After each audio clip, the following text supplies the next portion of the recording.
আপনারা দেখছেন YouTube channel সোনালী দিনের বাজার। এই সতর্ক বাণীটি অবশ্যই দেখে নেবেন।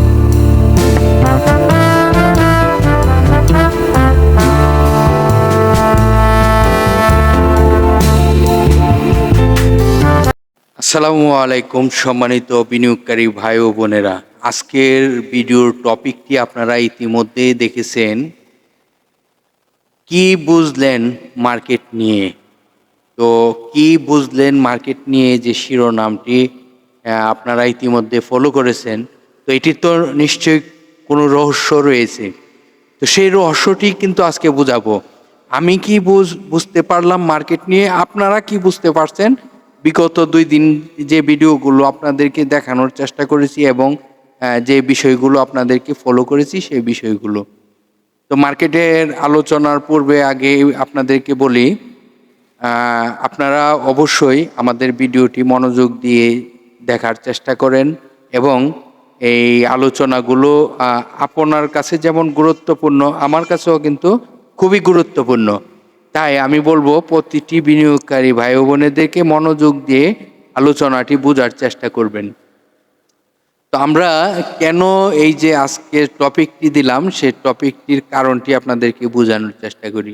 দেখুন, সর্বপ্রথম আমি যদি বলি যে মার্কেটের তার যে DSEX ইন্ডেক্সটি, এটি কিন্তু গতকালকে এবং আজকে বলেন কিছুটা হলো ধীরে ধীরে, যেটাকে বলা হয় যে ধীরে ধীরে সে এগিয়ে যাচ্ছে। এবং আপনাদেরকে বলেছি যে মার্কেটে মানি ফ্লো ইন হচ্ছে, হ্যাঁ মানি ফ্লো ইন হচ্ছে, কিন্তু এখন যে সেল প্রেশার ছিল সেই সেল প্রেশার কিন্তু নাই। এটির দুটি কারণ আপনাদেরকে এই যুক্তিগতাগুলো বোঝানোর চেষ্টা করছি গতকালকের ভিডিওতেও। তো এখন কথা হলো, মার্কেটের কিন্তু গতকালকের যে লেনদেন আর এর আগের দিনের যে লেনদেনটি, তো কিছুটা এদিক সেদিক হলো। মার্কেটের কিন্তু একটি মুভমেন্ট আসার জন্য অলরেডি প্রস্তুত হয়ে রয়েছে।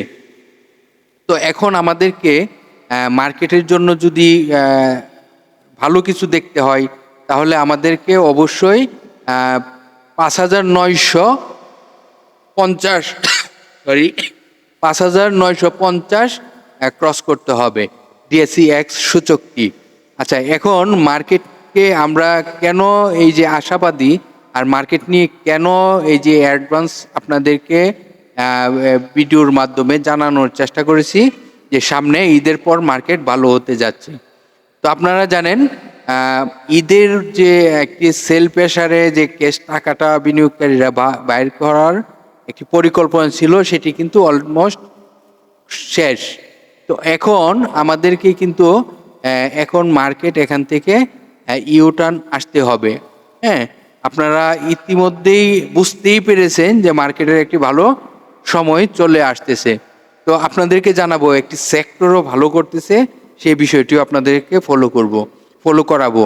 তো চলুন আমরা এখন দেখি মার্কেটের যে গতকালকে কিন্তু আপনাদেরকে বলেছি যে ডিএসসি সার্ভারে এসে তাদের যে কিভাবে আপনারা মার্কেটের যে কোন স্টকগুলো হল্টেড হচ্ছে, আবার কোন স্টক, কতগুলো স্টক প্রাইস আপ হয়েছে।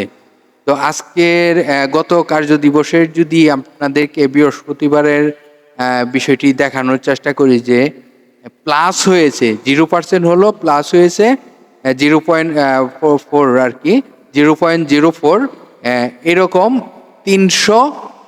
235টি কোম্পানি প্লাস হয়েছে।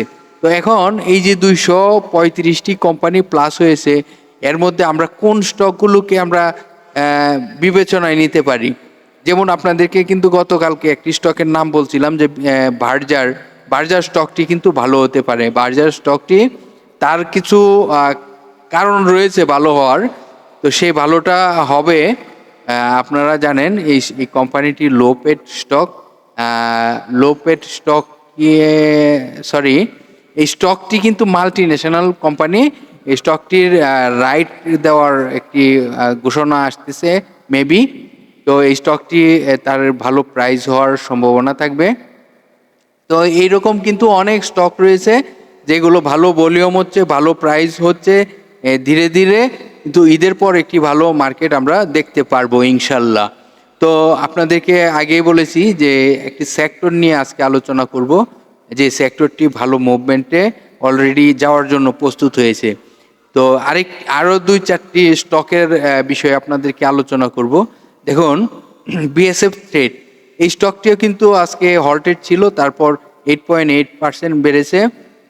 তার সাথে সাথে আপনারা দেখতে পাচ্ছেন ডিএসএসএল, এই স্টকটিও 8.4% বেড়েছে। ফ্যামিলি টেক্সটাইল, মানে টেক্সটাইল সেক্টরের একটি কিছু বোঝা যাচ্ছে যে ভালো হতে পারে। তো এর মধ্যে আপনারা দেখতেছেন এই স্টকটি কিন্তু এই মেট্রো স্পিনিং মিল, এই স্টকটি কিন্তু গতকালকেও ভালো প্রাইজে ছিল, এর আগের কার্য দিবসও ভালো প্রাইসে ছিল। তো বৃহস্পতিবারে তার হল্টেড প্রাইজে চলে আসছে আবার। তো এরকমভাবে আপনারা যদি বলেন সিএনএ টেক্সটাইলও কিন্তু হল্টেড। তো টেক্সটাইল সেক্টরের দেখা যাচ্ছে কিছু একটা মুভমেন্ট হতে যাচ্ছে। তো যেহেতু বলেছি আপনাদেরকে টেক্সটাইল মানে একটি সেক্টর ভালো মুভমেন্টে আসতেছে, এখন আপনাদেরকে দেখাবো টেক্সটাইল সেক্টরটির অবস্থান। দেখুন, টেক্সটাইল সেক্টরটি সে কিন্তু 31শে মার্চে একটি সিগন্যাল দিয়েছিল, তারপর থেকে কিন্তু স্টকটি, এই সেক্টরটি ধীরে ধীরে ভালো হওয়ার দিকে যাচ্ছে। এবং এই যে আপনারা দেখতে পারতেছেন গত কার্য দিবস বৃহস্পতিবারে কিন্তু একটি ভালো র্যালি হয়, এই সেক্টরটি র্যালি হয় এবং এই সেক্টরের ভালো একটি ভলিউমও হয়। তো আমার মনে হচ্ছে যে এই টেক্সটাইল সেক্টরটি ঈদের পর ভালো একটি র্যালি হবে এবং ভালো একটি যে স্টকগুলো এখন দেখতেছেন বাড়তেছে, এগুলো তো বাড়বেই। আবার এগুলো বেড়ে কিন্তু আবার প্রফিট টেকিং হয়ে আবার যে স্টকগুলো ভালো ন্যাপ রয়েছে, ভালো আপনাদের আয় রয়েছে, সেগুলো কিন্তু আবার ফলো করবে সবাই। তো এর মধ্যে আপনারা জানেন মালেক্স যে স্পিনিং মিলটি, এই স্টকটিও কিন্তু ভালো ন্যাপ রয়েছে এবং এই স্টকটিরও কিন্তু তার আয় ভালো হচ্ছে, দিন দিন তার আয়টি প্লাস হচ্ছে। তো এটি একটি ভালো দিক আমি মনে করি। আর আরেকটি স্টক যদি আপনাদেরকে সাজেস্ট করি, হাওয়াই টেক্সটাইল, এই স্টকটিরও কিন্তু ন্যাপ ভালো এবং স্টকটি ভালো করতে পারে। তো টেক্সটাইল সেক্টরটি আপনারা নজরে রাখবেন। এই সেক্টরের যে একটি মুভমেন্ট আপনার বৃহস্পতিবারে দেখলাম, তাতে মনে হচ্ছে বুধবার বৃহস্পতিবারের সেক্টরটির মুভমেন্টে বোঝা যাচ্ছে যে এই সেক্টরটি ভালো হতে যাচ্ছে। কারণ এই সেক্টরটি যদি ভালো হয় তাহলে কিন্তু টেক্সটাইল অনেক স্টকই হল্টেড হয়ে যাবে, এটি আপনারা বুঝতেই পারতেছেন। তো টেক্সটাইল সেক্টর নিয়ে চিন্তা ভাবনা করতে থাকেন। আর যে কোনো স্টক যদি চয়েস করতে হয় তাহলে কি করতে হবে, আপনারা ডিএসসির ওয়েবসাইটে আসবেন, ডিএসসির ওয়েবসাইটটিতে আসবেন, আসার পর এই যে মার্কেট আপডেট, এখানে এসে টপ টপ 10 আপনারা ক্লিক করবেন। টপ 10-এ ক্লিক করে আপনারা এই যে তারপর আপনারা দেখবেন চেঞ্জ বাই পার্সেন্ট চেঞ্জ, এখানে ক্লিক করে আপনারা এই যে তার যে কোন স্টকগুলো ভালো করতেছে এবং কোন স্টকগুলো 10% কত পার্সেন্ট আপ হয়েছে সেটি আপনারা দেখতে পারবেন। তো এর মধ্যে কিন্তু গত বৃহস্পতিবারে কিন্তু কিছু কিছু কোম্পানি কিন্তু এই যে মাইনাসেও আসছে।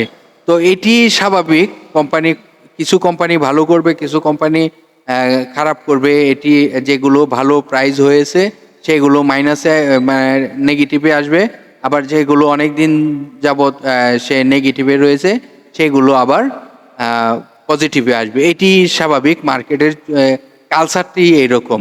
তো ঠিক আছে, আপনারা আজকের মতো বিদায় নিলাম আমি। ভালো থাকেন।